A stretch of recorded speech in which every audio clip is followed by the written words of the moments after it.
Hello दोस्तों, मैं doctor रश्मि त्रिपाठी आपका अपने चैनल लॉ फाइटर्स अकेडमी में स्वागत करती हूँ। दोस्तों, आज के सेशन में जो मैं केस लेके आई हूँ वो सुप्रीम कोर्ट का लेटेस्ट केस है, 2025 का ही है।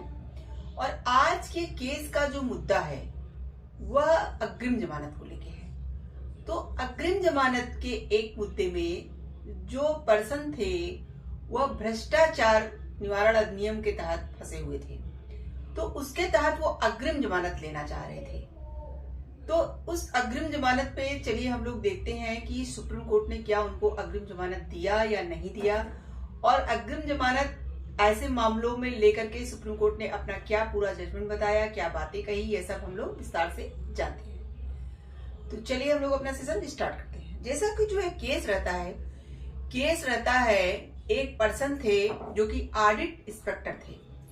तो उनके ऊपर आरोप था कि उन्होंने या जो मतलब एक ग्राम पंचायत के एक सरपंच थे पूर्व, तो उनसे उन्होंने क्या लिया था, रिश्वत वगैरह लिया था जो विकास के कार्य थे उनको ऑडिट करने के लिए।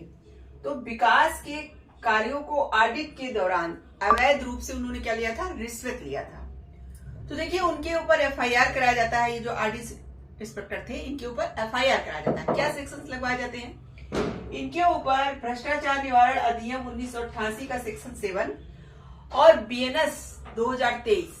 जैसा कि हम लोग जानते हैं कि आईपीसी जो हमारा चलता है उसकी जगह बीएनएस आ गया है हमारा।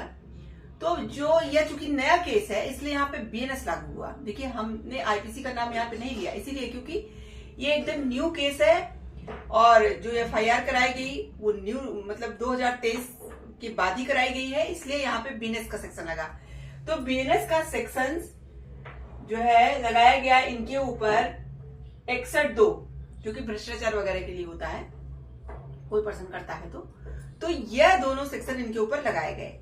तो यह अपनी देखिए इन्होंने सोचा कि कहीं मुझे मतलब गिरफ्तार न कर लिया जाए, तो इसके पहले ये अग्रिम जमानत लेना चाह रहे थे।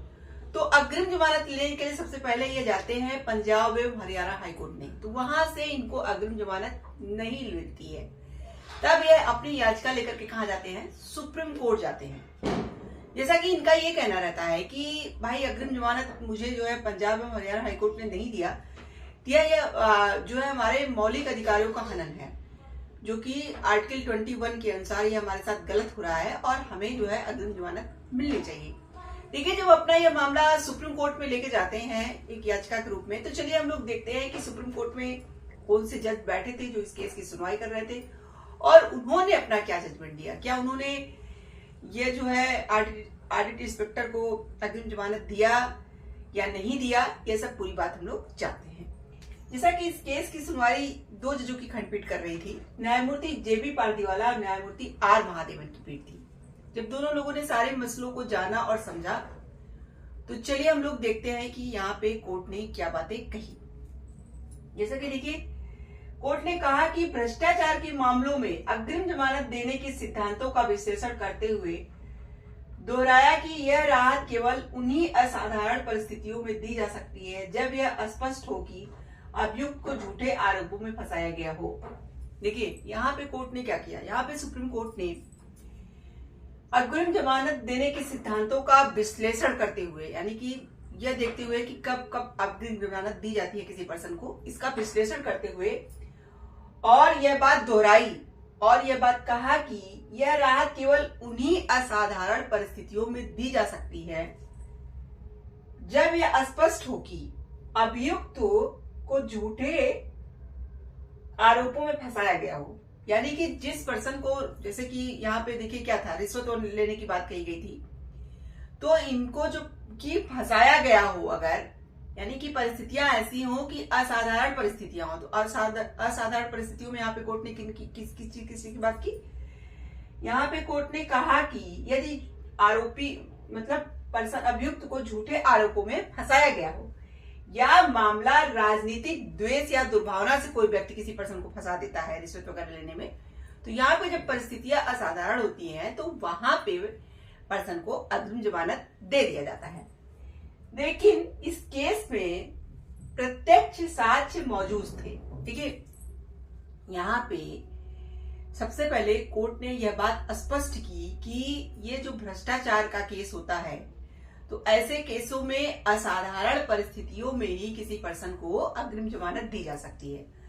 तो वह असाधारण परिस्थितियां कौन सी हैं? तो कोर्ट ने यहाँ पे दो बातों का जिक्र किया। एक तो अगर पर्सन को क्या किया गया हो, अगर पर्सन को झूठे आरोपों में फंसाया गया हो या फिर राजनीतिक द्वेष या दुर्भावना से प्रेरित अगर केस हो, यानी पर्सन को राजनीतिक दुर्भावना से या किसी मतलब कोई बदला वगैरह लेने के लिए किसी पर्सन को रिश्वत लेने के आरोप में फंसा दिया जाता है, तो ऐसे असाधारण परिस्थितियों में व्यक्ति को अग्रिम जमानत मिल जाती है। लेकिन इस केस की जहां तक बात थी वहां पे कोर्ट ने चलिए देखिए क्या कहा। लेकिन यहाँ पे कोर्ट ने कहा कि इस केस में प्रत्यक्ष साक्ष्य मौजूद थे। देखिए इस केस में क्या था कि साक्ष्य मिले हुए थे, इनके खिलाफ मिले थे, जो कि याचिकाकर्ता थे इनके खिलाफ साक्ष्य मिले थे। क्या साक्ष्य थे देखिए आगे कोर्ट यहाँ जिक्र करेगी।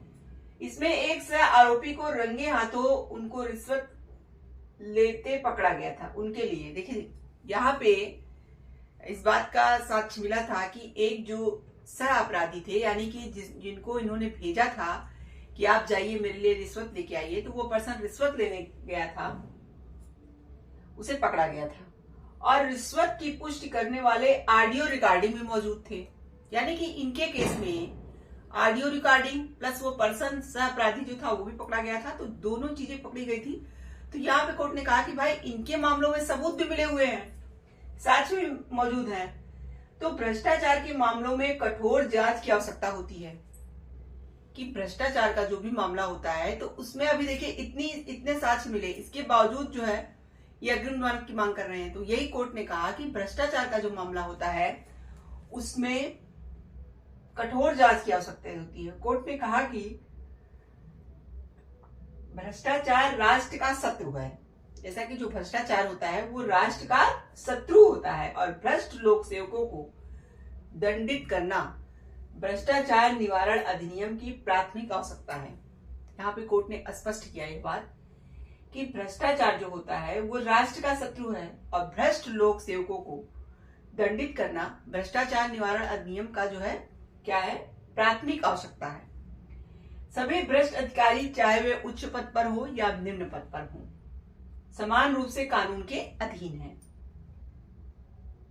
और उनके खिलाफ कठोर कार्रवाई होनी चाहिए। देखिए यहाँ पे कोर्ट ने यह सब बातें कही और कोर्ट ने कहा कि यदि भ्रष्टाचार मुक्त समाज सुनिश्चित करने के लिए स्वतंत्रता से इनकार करना पड़े तो न्यायालयों को इसमें कोई संकोच नहीं करना चाहिए। यहाँ पे कोर्ट ने यह बात भी स्पष्ट की कि यदि भ्रष्टाचार मुक्त समाज सुनिश्चित करने के लिए स्वतंत्रता से इनकार करना पड़े, यानी किसी व्यक्ति को, यहाँ पे देखिए स्वतंत्रता की बात थी जो इन पर्सन को, तो वही कोर्ट ने कहा कि अगर स्वतंत्रता से इनकार भी करना पड़े तो न्यायालयों को इसमें कोई संकोच नहीं करना चाहिए और वहां पे अग्रिम जमानत नहीं देनी चाहिए। यहाँ पे सुप्रीम कोर्ट ने पंजाब एवं हरियाणा हाईकोर्ट के फैसले को बरकरार रखा और अग्रिम जमानत देने से इनकार किया और याचिका को खारिज कर दिया। और कोर्ट ने याचिकाकर्ता को यह कहा कि आप बाद में रेगुलर जमानत के लिए यदि आप आवेदन करेंगे तो इस फैसले से प्रभावित नहीं होंगे और आपके गुण दोषों के आधार पर यह तय किया जाएगा कि आपको रेगुलर जमानत देना है या नहीं देना है। देखिए यहाँ पे सुप्रीम कोर्ट ने इनके जो है याचिका को तो वो कर दिया, खारिज कर दिया और जो पंजाब और हरियाणा हाईकोर्ट ने अपना जो है इनको अग्रिम जमानत देने से मना किया था तो उसको भी यहाँ पे कोर्ट ने बरकरार रखा और कोर्ट ने लेकिन हाँ इनको यह बात राहत देते हुए कही कि आप अगर आगे रेगुलर जमानत की अगर आपके लिए आवेदन करते हैं तो वहां पे आपके गुण दोषों को देखते हुए इस पे विचार किया जाएगा और आप इस जजमेंट से आप पे कोई इफेक्ट नहीं पड़ेगा। यानी कि जो यह फैसला आया है आपके अग्रिम जमानत को मना कर दिया गया है तो इस फैसले पे उसका रेगुलर जमानत का कोई इफेक्ट नहीं पड़ेगा और आपके गुण दोषों के आधार पे आपको जमानत दिया जाएगा। तो यह था सुप्रीम कोर्ट का पूरा जजमेंट। देखिए इस जजमेंट से हम लोगों ने क्या समझा, यहाँ पे सुप्रीम कोर्ट ने यह बात स्पष्ट कर दी कि जो भ्रष्टाचार के केस में जो पर्सन फंसा हुआ है रिश्वत लेते हुए, ऐसे पर्सन को असाधारण परिस्थितियों में ही अग्रिम जमानत दिया जा सकता है। असाधारण परिस्थितियों को भी यहाँ पे कोर्ट ने स्पष्ट कर दिया कि यह व्यक्ति को किसी तरह से फंसाया गया हो या कोई राजनीतिक कारण हो या कोई विदेश हो जिसके कारण उस पर्सन को फंसाया गया हो, अगर ऐसे मुद्दे देखने को मिलते हैं तो वहां पे अग्रिम जमानत दे दिया जाएगा।